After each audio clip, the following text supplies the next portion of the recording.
I think the title of this episode gives it away, but just to show you, we are talking about the planet-sized X-Men #1.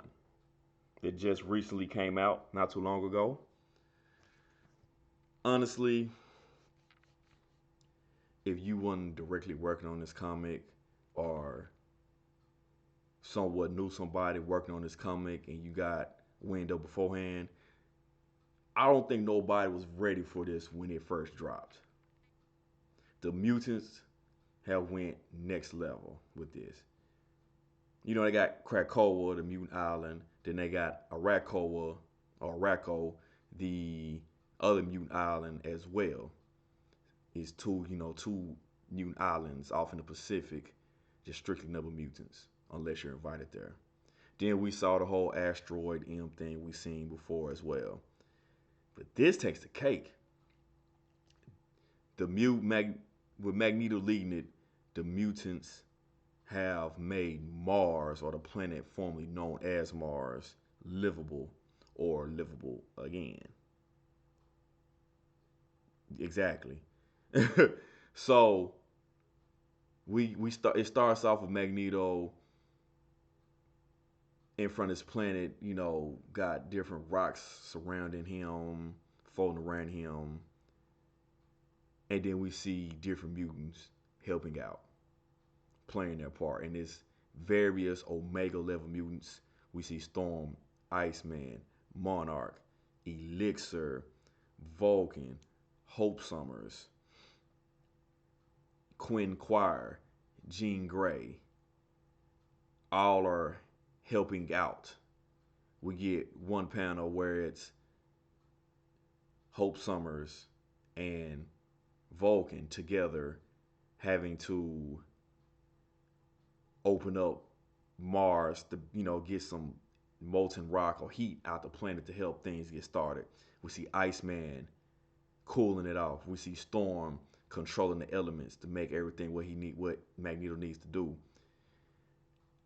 But we get flashback panels like a couple days beforehand as they showed where he's talking to the Quiet Council of Krakoa, and that's the governing body of Krakoa, or he's talking about the plans. So pretty much he's like, we need to go next level with this shit. You know, we got our own island, but it's not good enough. And the vote was taken; it was unanimous. So he's like, let's get started. Now the thing is, what I liked about this, he reached out to their mutant cousins who appeared in the Exosaurus tournament, where they in a Swords tournament they fought against their cousins. Well, Arrako mutants fought against their cousin, the Krakoa mutants, in the Swords tournament. He's talking to one particular mutant in general, Iska the Unbeaten. The name says it all. She cannot lose. That is her power. No matter what it is, she cannot lose. And either she is on the verge of losing or is going to lose, she'll switch sides and be aligned with whoever, whatever she was fighting to where she's the winner and can't lose. Yeah, I know, interesting, right? So he's just talking to her. It seems the Radical mutants have been causing little problems around the world, and it's bringing even more attention to the Krakoa Island. Iska's like, human concerns are not my concern. But Magneto's like, those human concerns can be our concerns, and I don't need our concerns being my concern.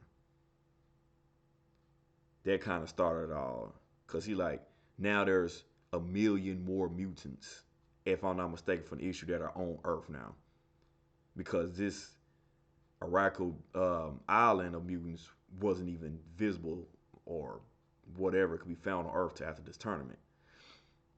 So now he reaches out to them. We see Monarch, the older brother of Salak and Captain Britain. Magneto gets him interested in what they got going on. they have their now Arrako mutants have their own particular quiet council. Magneto feels like they'll need a little bit more help as well to aid them. They have some powerful mutants too. One particular mutant looks like amphibian like, I should say. Um yeah, amphibian frog, salamander like. What he could do, he literally just or it just cuts his hand open and water oozes out of him. He I guess his ability seems like it's giving life water wise. Cause as Iska said, he has or it has a whole ecosystem inside his body. We get another one, like a caterpillar. I guess you could say that. It digs into underground and does this thing, I guess, far as the seeing the DNA of the planet, not the chromosomes, no, not that. Just the or whatever it needs to be done underground as far as getting the planet in order. And of course, it's others as well helping. Then we have Storm after this one mutant cuts his hand open, and now you have this body of water just out of nowhere. Storm, with the help of some others, actually goes in the air, causes storms and everything. Now the planet is now fully, I guess you say, not hydrated, but has brought the water to where they can live off of it. And she's controlling the air where it's good enough oxygen so they could breathe. Because besides some of the Krakoa mutants, everybody's wearing helmets, so they could not even talk with each other but breathe outside of Iceman. Iceman doesn't have one on. Now the planet is fully terraformed. Fully terraformed. Now Monarch comes into play. They have a satellite called Soul that looks over the Krakoa part. Since reality warping is his major power, because he is Omega level as well,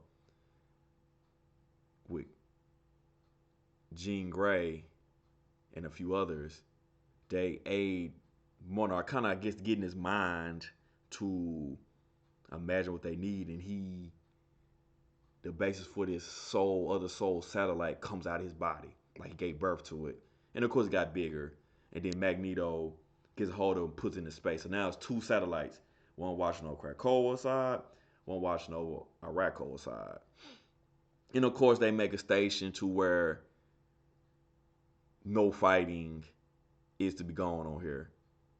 This is where they meet. But once you cross to Arrako's side, you are part of their laws, and their laws are vicious. Then they have a valley also where there's no fighting will ever be held in this valley. And it has a statue of Apocalypse, who at the end of the Exosaurus tournament is reunited with his wife, which he didn't know was still alive, and his kids, the original Horsemen of Apocalypse. And it's a statue of his wife.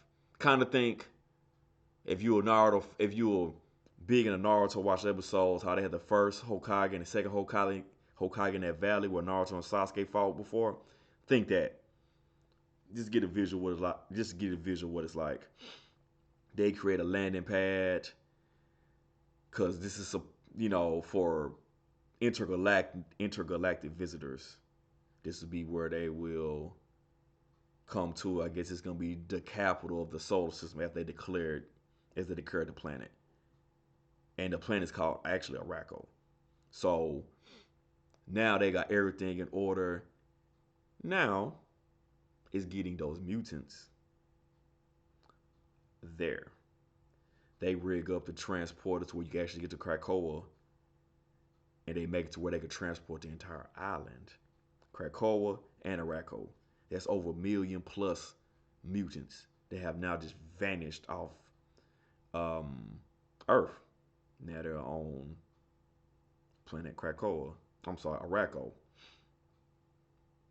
Now, also of note, we get a scene where Captain America meets Cyclops in front of the old X Mansion, which we are familiar with, where they used to train, the danger room, and everything of that nature. Cyclops, he's just curious or wondering, like, we've getting the readings over the South Pacific where the new island had came up, Arrako, of over 1 million mutants, and some have ventured off and are causing issues. And he's wondering, would this be a permanent problem? Cyclops like, well, that's not going to be a problem. You might want to show up to the Hellfire Gala and see for yourself. Which is this is all taking place during this. So a fireworks show is displayed. It's kind of coinciding with the Hellfire Gala, and it's coming from Mars. That's why Cyclops has Steve Rogers to be there. So you see what's going on. He said it's gonna be a show. You need to be there, and he was there. Now, what's gonna transpire after this? Of course, gonna have issues internally, and of course, some people like Iron Man. I'm sure different governments are taking an eye to this. It's funny that we got this, and it seems like the intergalactic Empire of Wakanda has come over to the main universe. If you have been reading the Black Panther run by the latest Black Panther run, and we got that whole deal. It's pretty much Wakanda just meets Star Wars. That's a whole different idea ideal right there. So I don't know if Wakandans and the mutants will be button heads per se. They haven't yet, because even now they don't even the drugs that um Krakoa does to like help cure things. They don't sell to Wakanda. They even say like Wakanda doesn't need these drugs, and they've created a new metal that is pretty damn strong, and they demonstrated, and then they had different representatives from different parts of the galaxy, including Wakanda. And that's why I bring up the Wakandan space intergalactic space empire, because it was representatives there from Wakanda that represented the intergalactic space empire. And it's funny they say they don't plan on sharing their metal with Wakanda because Wakanda doesn't need it. They they as stated, T'Challa might take it as a gift, but highly doubt he will use it. So it's gonna be a lot going on. So yes, the mutants have their own planet now. We will definitely see how this goes. Again, planet size X-Men #1. I will definitely have it. Just have it in the collection for future reference. Thanks for tuning in. I'll see y'all next go around.